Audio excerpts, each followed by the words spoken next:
A dnes si ukážeme jedno legendárne auto, ktorým je Tatra 603, ktorú máme tu pred sebou, na ktorej pracoval môj otec s mojím krstným, ktorí majú tento servis a venujú sa aj renováciám týchto vozidiel. Čiže popri tom, že robia normálne auta, robia aj takéto spôsty.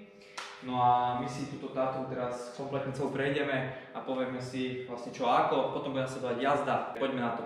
Je to vlastne Tatra 603 druhej generácie. Prvá generácia sa odlišovala od druhej tým, že mala vlastne 3 svetla vpredu. Táto má vpredu 4 svetla po stranách, sú za sklom.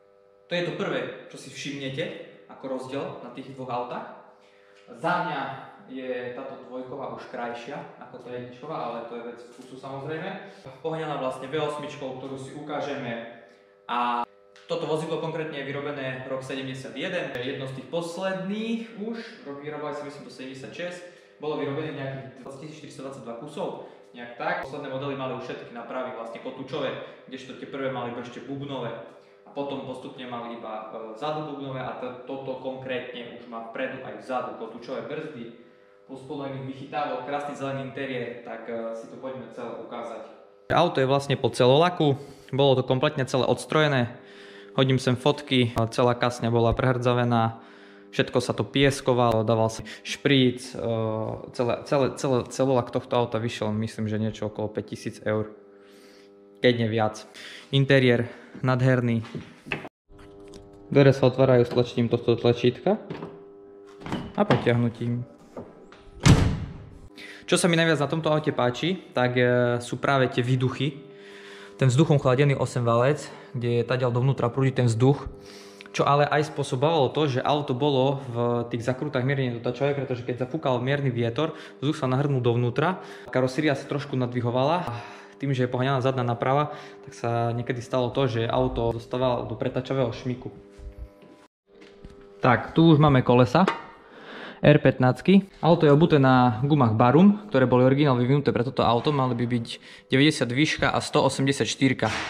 To zlepšovalo tie jazdné vlastnosti. Tu už môžeme vidieť spredu tú masku, kde sú tie 4 svetlá, kdežto tá jedničková mala 1, 2, 3 v strede.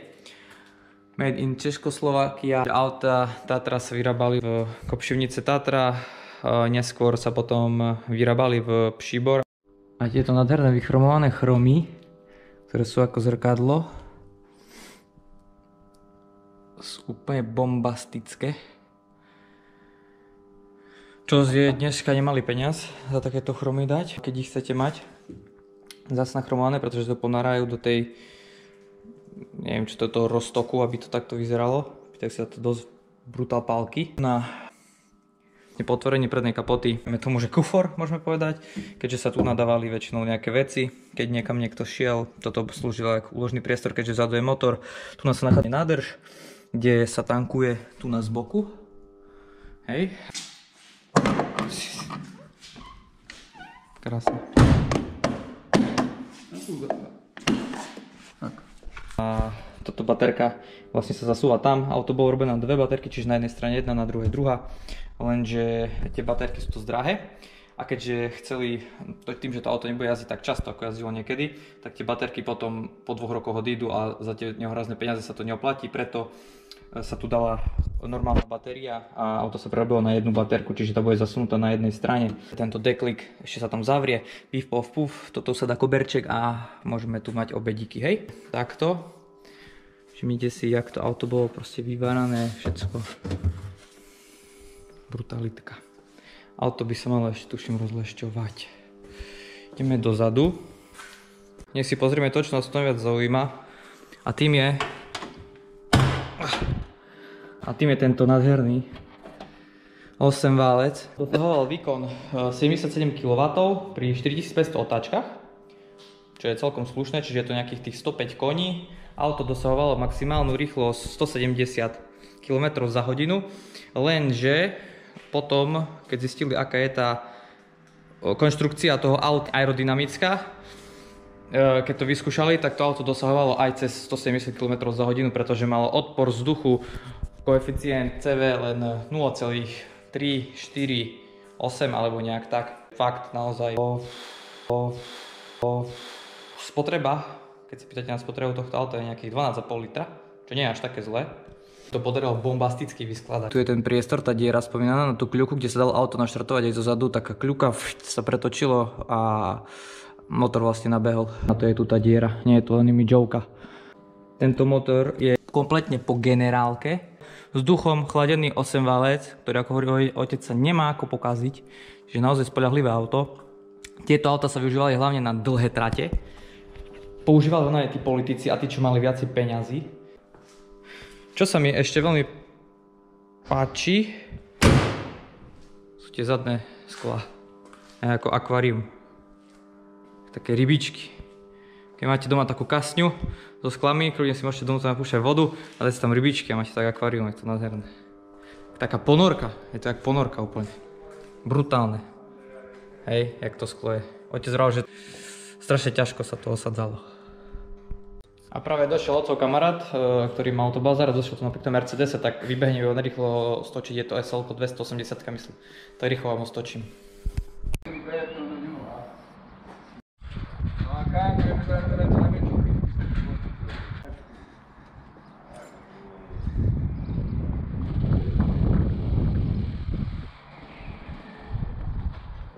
No a my sme už vo vnútri vozidla a musíte si vypočuť zvuk tých dverí, keď sa závrú.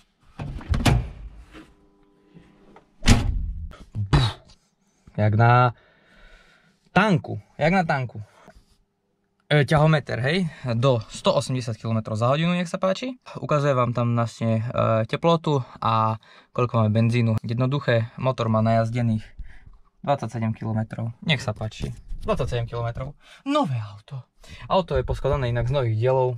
Tu máme takú skrinku, tam si môžete odložiť kalašník, alebo kalašovník, alebo makovník alebo tvarohovník. Tu sú vlastne také ďobky, kde keď ste písali na starom stroji a tak sa to posunulo, no tak sa to presne toto, že tu tak píšete. Radí sa pod volantom.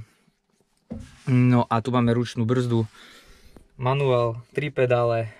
Tu máme stierače, štarter, auto sa dá naštartovať aj na kľuku zo zadu. A tu by mal byť ešte, tuším, znak Tatra, ktorý tu ešte chýba, čiže tu ešte bude znak Tatra. Radíko, ktoré ale už nevysiela naše stanice, to na image. Ak sa dá niečo s tým spraviť, že toto radio môže hrať, normálne vysielať, tak budem rád, ak mi poradíte. Nepopolník, lebo takedy aj pokúrkovali vzadu. A keď sa pokúrkovalo.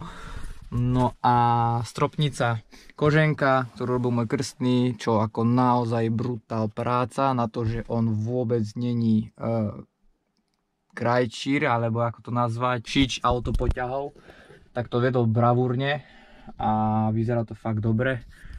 Najdú sa hej také menšie detaily, ale to patrí k tomu, ani vtedy to nebolo dokonalé. Tie prešívania, všetko sa mi to veľmi páči. Ten interiér je originálny, prečo sme tu dali zelený, prečo nie biely alebo čierny, prečo tu dali takýto, lebo bol originál takýto, tak sa dal originál takýto. No a vzadu to kreslo, ten gauč je neuveriteľný, ten pohľad dozadu takisto, hej.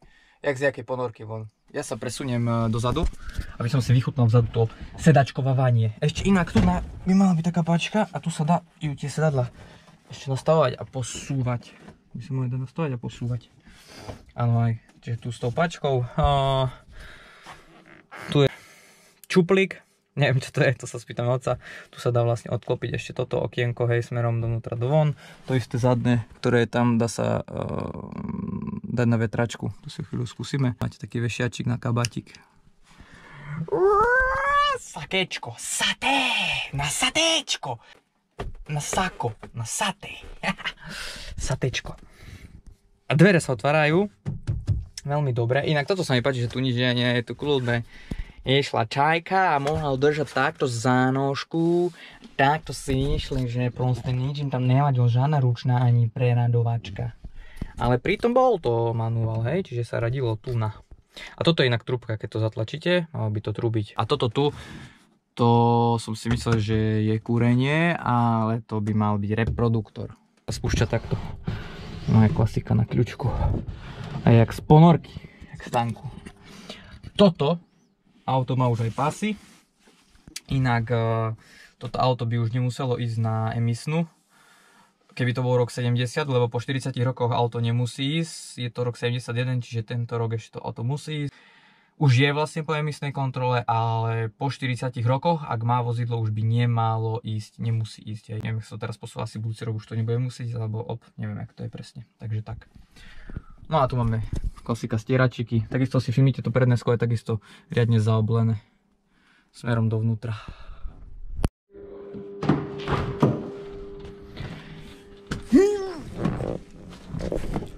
Ak sa pýtate, ja už som vzadu, a ak sa pýtate, čo je tu za ultra krásny čarovný koberček, tak je to iba zatiaľ, keď tu chodia v špinavých bogančiach, tak aj tu boli prestieradla, ktoré som dal dole, aby to nezašpinili, a toto som nevyťahoval, čiže tu je ešte taký koberček, ten ide vlastne preč a pod ním je už krásna takáto čierna podlaha. Ale zatiaľ tu je, aby sa nezašpinilo, lebo tu chodia. Idú tam potom do gazdovstva a potom prídu a majú kuriačky na nohách, a že by nepostúpali ten belý koberček. No. A teraz toto sa tu vlastne dávalo, lebo neviem prečo. To sa spýtame otca takisto. Prečo sa to tu dávalo? No ale takto, aký je popolníček. Joj, to je vanička. Tu vlastne je taká vanička. Tu vlastne, keď ste sa chceli trošku osviežiť a okúpať, tak tu vlastne je taká vanička a tu ste si tak, tu ste si napúšťali vodu a tu ste sa osviežili. Potom ste vodu takto vyliali a dali ste naspäť. Čiže to je taká vanička na kúpanie. Alebo sa tu dávala aj svetená voda, keď bol vodič veľmi rýchly, že bol strašne rýchly vodič. Napríklad jak môj Zedo, ktorý s takou podobnou havaroval, tak myslím, že to nebolo 603, že to bolo dačo. Nie, a mal aj 603, ale havaroval, lebo išiel veľmi rýchlo, no tak tu sa potom dávala do toho švecená voda a tí vzadu, čo išli, tak si tam namačali vlastne ruky a takže žehnali, že by nehavarovali, žehnali, že by došli do cieľa. Takže toto tu máme aj na svetenú vodičku. Tu nás si ukážeme, hej, otvoriť to okienko, šups. A už sa nám vetral, hej, prstíky vonku, všetko naspäť zavrieš, zacvakneš, hej, takto von. A takto sem, jedna automatika. Myslím si, že to je dobre. To okienko je to ako keby náhrada toho strešného, ktoré ja mám veľmi rád. Keď nechcete, aby vám fúčalo do toho, ale tak chcete tu dostať vzduch, tak si len to takto otvoríte a vlastne ten vzduch prúdi a tady to trošku dostane tu trošku sa kyslík dostane a potom prúdi ďalej, hej, čiže to tak nefúči. Čiže to tak nefúči tu na krásne. Toto je gaučovka normálne u babky. Gaučovka u babky, toto je brutálne fajnové. Vzadu vlastne nemáme vôbec pasy, sú pasy iba vpredu. Prečo? No neviem prečo, ale dáva mi to zmysel, že tí, čo boli vzadu, tí papalaši, tých naše kľudne mohli aj zabiť, ale tí, čo boli vpredu vodič, to bolo veľmi hlavné, tak ten, aby prežil, tak mal pás, lebo tam, keď vlastne nabúralo auto, tak on vpredu sa zachránil, no a tí zozadu povylietávali až na to čelné, ktoré je určite nerozbitné, lebo je taká hrubé jak fras, jak na akváriu, čiže oni sa tam všetci prilepili na to, oni vlastne pomreli a to tí prežili. Takže asi tak. Neviem, prečo nie sú vzadu, to sa ešte spýtam otca.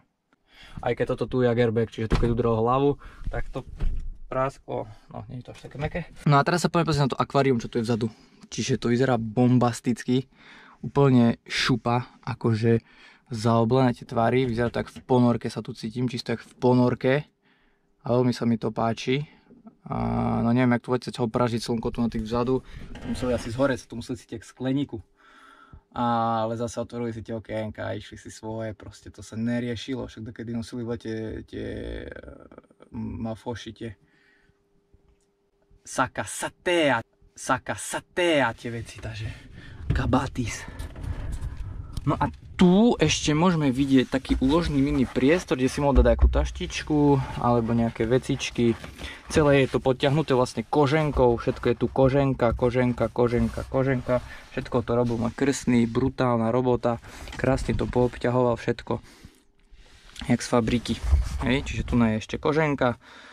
No a na tom je taký koberček, ktorý je originál stade, hej, tento koberček, a tu si vlastne môžete položiť nejaké veci, taštičku a tak, alebo pšika, keď ste mali, alebo mačičku.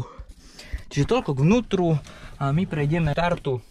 Naštartujeme si toto vozidlo, prejdeme sa na ňom, porobím zábery zvonku. Boli sme dneska tu vo vnútri, pretože vonku fúči a nebolo by to dobre počuť na videu. Takže sme boli tu vo vnútri a otec nám ešte povie niečo k tomu autu, takže zatiaľ toľko. No a ešte, aby sme si všimli ten odklon tých kolies. Hej, vidíme, ako sú tie kolesa smerom k sebe ako na starých Tatrovkách veľkých, čo nosili náklad. Boli ešte viac úplne tak k sebe zošikmené, len tým, že sa tam vložil už motor, tak sú už menej. Ten odklon kolies je menší už, tá zbiehavosť. A tým, že tam nasadnú potom ľudia, tak sa to ešte viacej zrovna. Čiže to odpruženie robíme tak, aby keď tam nasadnú fakt tí ľudia a všetko, tak to auto sedí pekne rovno. Čo sa už v dnešných autách vôbec nevidí, hej? Už sa to vôbec nevidí, že by tá zbiehavosť bola nastavená až takto. Také typické pre túto dobu na týchto autách. Zaujímavé určite je aj to, že tieto Tatry jazdili aj rally napred svojej obrovitánskosti. Jazdili aj naozaj rally, plus to získalo aj nejaké ocenenia na Nürburgringu v Nemecku. Dávali nejaké hliníkové veci potom do nich a odľahčovali ich a to auto atakovalo až rýchlosti vlastne 200 km za hodinu. Plus sa nejak trošku upravoval motor. Toto auto má aj rally históriu, aj napriek tomu, aké je veľké.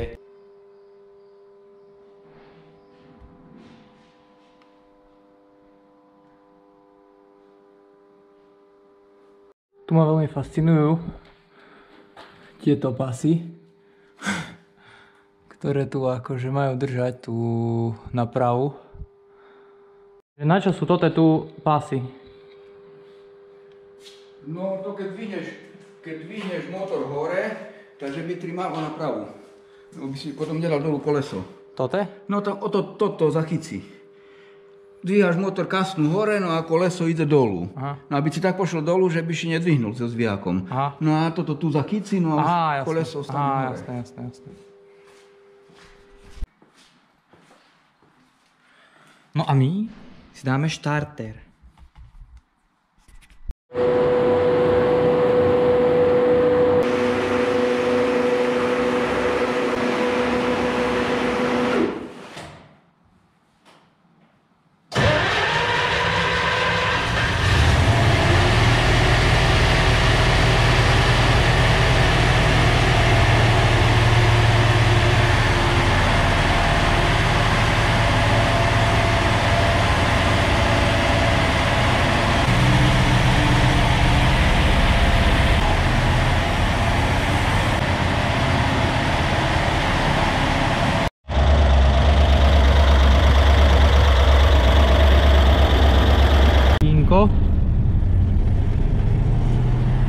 Hej, som sa chcel spýtať, prečo to vzadu nemá pásy?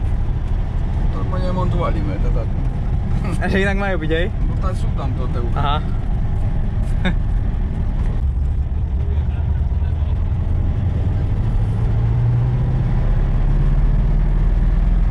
Natrklepíš. Na Švédce. Po 6 rokoch. 12. 12 rokov? No tak máme robili, no. Ale tak tuto si robili 6 rokov, ne? Kopy 12 roky, 6. 6 rokov trápenia? Ale je to menej trápenia, jak 6 roky zo ženu še trápiť, ne?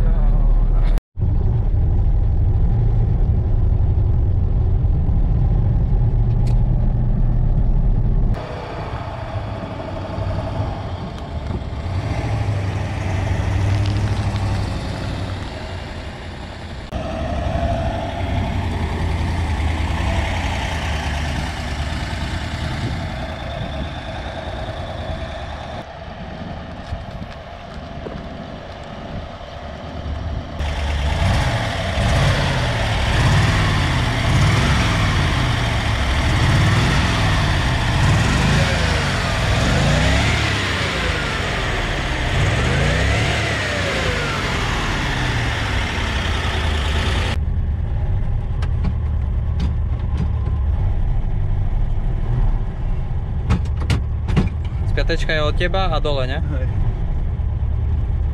A neutrál? V stredku.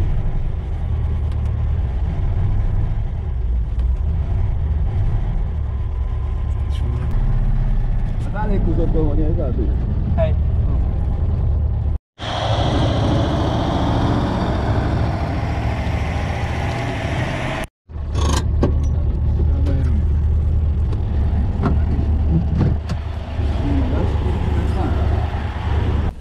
Že na čo je toto tu? Že to si vieš otvoriť a motor? Spojka. Keď opravuješ spojku, tá toto otvára. Tam ako nastavuješ spojku tam. Na spojku máš beker. A tu sa fajne leží, ne?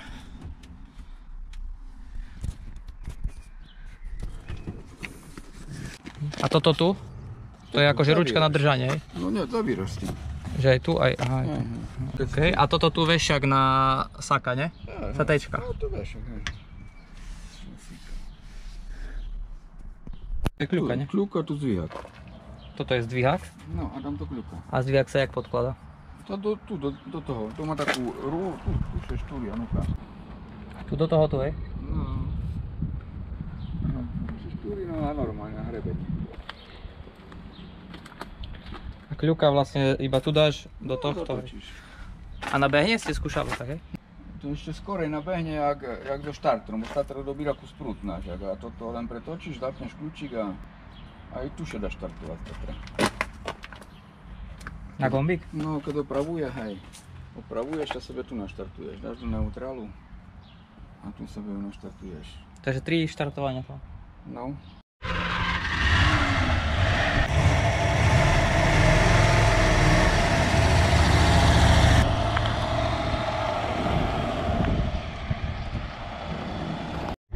Tam dole je čo, cítiš? Nie, tam je toto nie. Tam svetlo, ďalkové to mene. A s nohou zapínaš svetla? Ne. Ukáže? S nohou preto. Ten tu cincik. Stlačíš ďalkové. A jenže. To rozhodneme. Sem. Pasy len dole idú, ne? Tak? Len dole ide, tak ide pas, ne?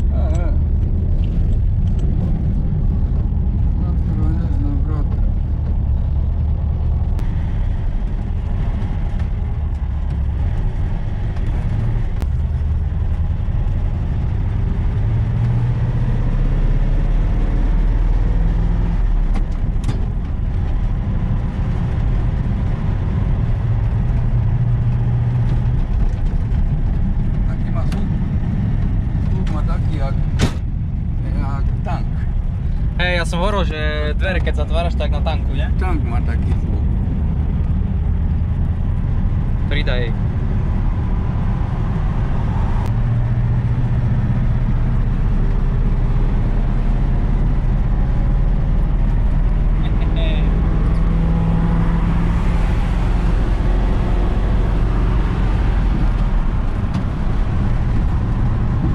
Teraz máš 4-ku?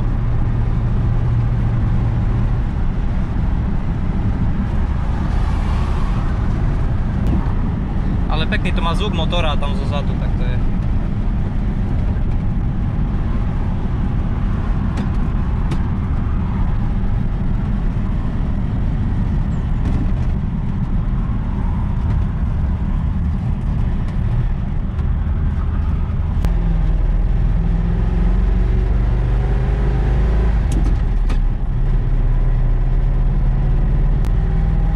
Vieš koľko to dá z 0 na 100? 15 sekúnd. Rocket. Je to rýchle.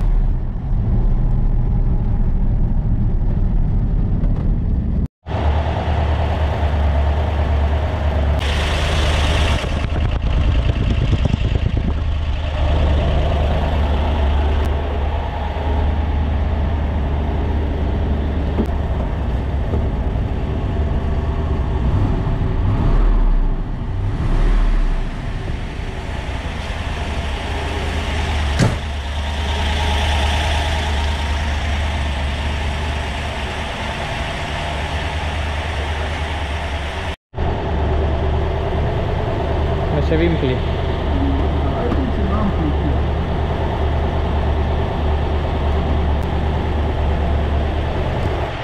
Mafia. Vlastne misia, čo idú vykrádať tých zlatníctv.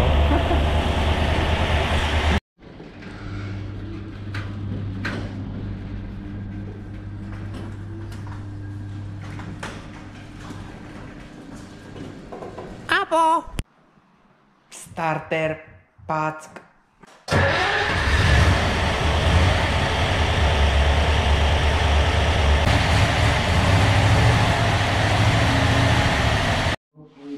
A tu je toto paradox, že každý hovorí, že nebuchaj mi s dverami, ale tu musíš buchnúť, ne? Na to nové gumy ešte. Nové gumy. Ako všetké to musia šednúť. Musí sebe šednúť.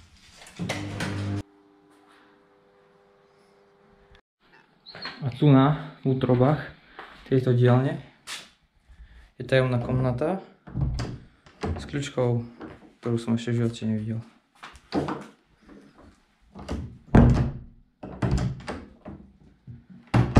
Vlastne Lamborghini dvere.